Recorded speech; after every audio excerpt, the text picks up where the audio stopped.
All right, wrapping up Hockey Central for this Tuesday. I'm Nick Alberga, joined alongside Anthony Stewart, Justin Bourne, and now producer extraordinaire himself, Matty Marchese, drops by for another edition of Matty Has Questions. Quite frankly, Matty, the only reason why I chose to accept the invitation to do this show was to be on this award-winning segment. I bet it was. Stewie, you want to get something out of the way early? Shirt going on today. The only thing missing is the construction helmet. Good job, though. I don't even know what else to do anymore. I'm looking You really through the can't shirt the closet. guy either, Check right? my Twitter handle. Well, It's Tumanru. You can see the exact copy of the. That's the problem. Like I was like, yo, Stewie chirped me last week about, oh yeah, that's why you didn't score any goals. I'm like, well, what am I going to say to a guy that played in the NHL? Have you seen I this have no man's comeback. hands? I know. He'll rip you limb for I limb. know. Or his brother's going to come after me if I get a good shot in. I double can't trouble. win. All right, what kind of All right, questions You you could got just for wear us? good dress clothes, I guess. Yeah, that's Change your style. I'm still working on the gift card. All right, so this is for the panel, not including Nick. If we could use a GIF to describe Nick's performance today, what would it be? I have the Leonardo DiCaprio and Wolf of Wall Street with the clapping. I'm gonna just decline until we start calling them gifs because that's just the It's GIF not a thing. GIF. The guy who invented I it say called GIF, it a you guy say is GIF. wrong. You guys say GIF. But GIF. he invented it. He's actually the GIF master. It's a so GIF. G, not a J. It's a silent G. This is Sweden, buddy. But no, I would like your tweet on that. Nice performance. Thank you, today, Nick. Justin. Yeah, for Enjoyed me, having you. my go-to is when someone agrees with me on Twitter, I give them the Chuck Norris thumbs up. So he gets the Chuck Norris thumbs up gift for today. I'm flattered, guys. Thanks for What having did me. you just called it a GIF? I See? said GIF. Yeah, Whatever. hypocrite. En français.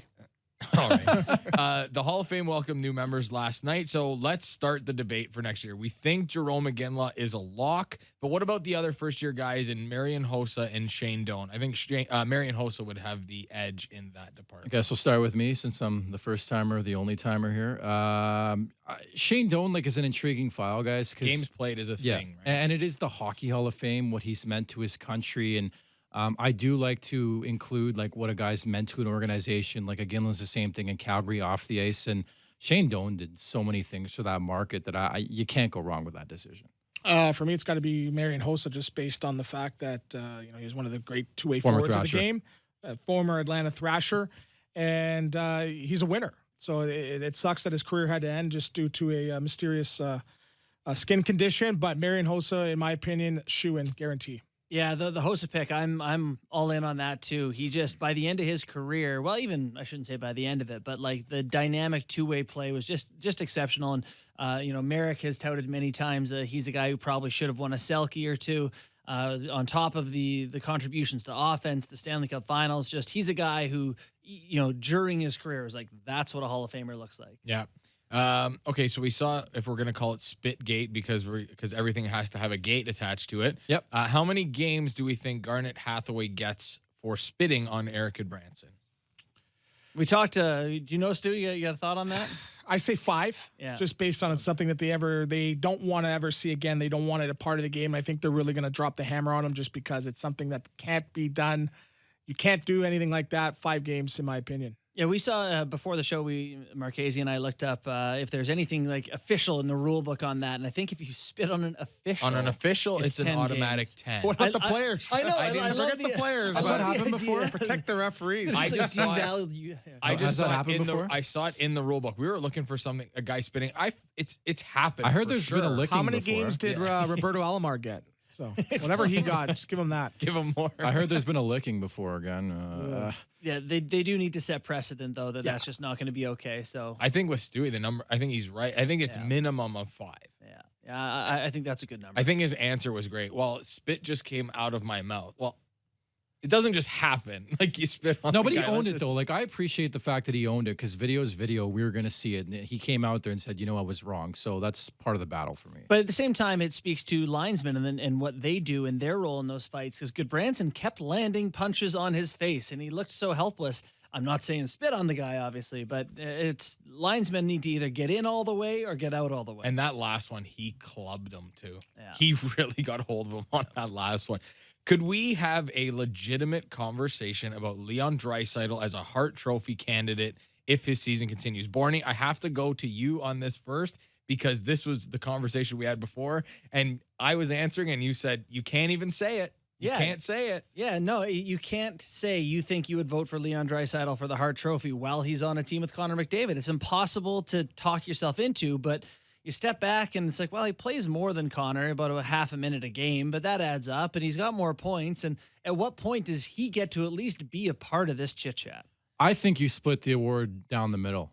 I'm not even kidding. One guy gets an HA, the other guy gets the RT. Yeah, like the rat split trophy. them- no, like I'm actually being serious. Like these guys are the only reason why Edmonton's in this scenario right now. Talk about the system all you want. They're legitimately the only guys who score. I haven't seen James Neal score a goal in like 4 weeks. So Connor drives the line. I'm sure when you saw Draisaitl's last goal, it was McDavid skating the puck through traffic, the D sitting back, and him dropping it to Draisaitl. So he drives that line. He's the constant threat.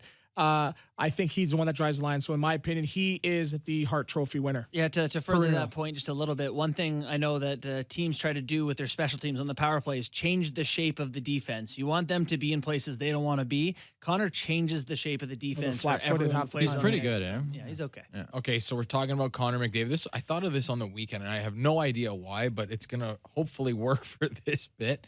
What would you rather have, Wayne Gretzky's vision or Connor McDavid's speed?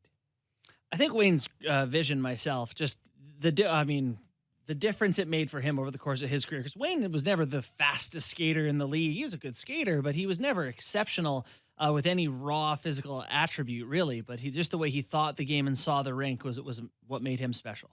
Yeah, I got to go with him too. I mean, you talk about speed, automatically I think of Michael Grabner, right? Like he's got all the speed in the world, but he can't finish. So I think the playmaking abilities and just that mentality brings you a long way. Luis Mendoza. Speed kills. You know, I was a bad soccer player, but I was one of the fastest guys on the team. I get 5 breakaways a game. I'd still finish with 2 goals, even though I can miss that half the time. Speed kills. I'm going with Connor McDavid's speed. Okay, as of right now, Leon Draisaitl, I believe, is on pace for 160 points this year. The last guy to do that was Mario Lemieux with a 161. Is there any way he gets to that number? It's tough, to say no. Just been watching them play, and he's playing with Connor, and things do tighten up in the second half. And I know you guys had bet on 133 points as the over/under, and you took the over. I think it was 140. I think. Yeah. So 160 seems preposterous, but it's tough to watch them be like, yeah, I can't see that working, because you can see it working over and over. I think it's tough. The last quarter of the season, so hard to get goals. There's a lot of tight checking. So I think their pace is, they can't be staying at a 1.8 points per game pace. They slow down. I still think they finished around 135, 140. Matty has questions. Thanks so much for having me. Jeff Merrick, back tomorrow. Take care.